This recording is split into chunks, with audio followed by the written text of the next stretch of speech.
ប្រឆាំងនឹងព្រេងវាស្នាតដៃនំព្រំនេះខិន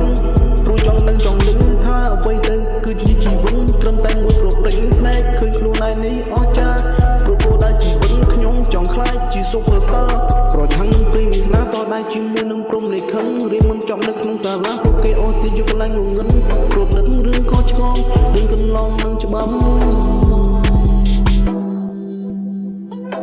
ប្រឆាំងនឹងព្រេងវាស្នាតដៃនំព្រំនេះខិន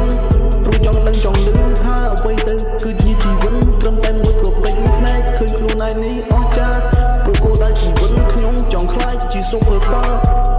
ចង់ខ្លាចជា Superstar ចង់ខ្លាចជា Superstar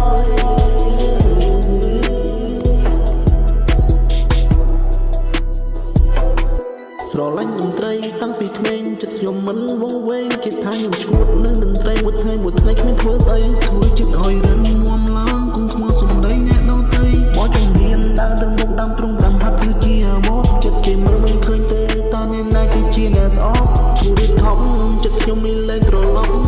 ព្រោះខ្ញុំផ្ដើមជីវិតថ្មីលើតន្ត្រីខ្ញុំលែងត្រឡប់ប្រឆាំងនឹងព្រេងវាស្នាតដៃនំព្រំនេះខិន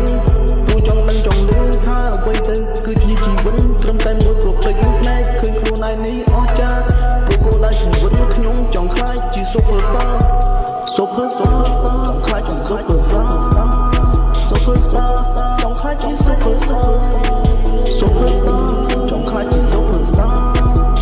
Superstar ចង់ខ្លាចជា Superstar ប្រឆាំងនឹងព្រេងវាស្នា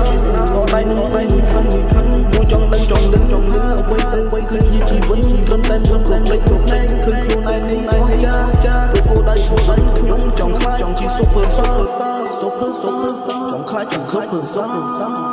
Superstar ចង់ខ្លាចជា Superstar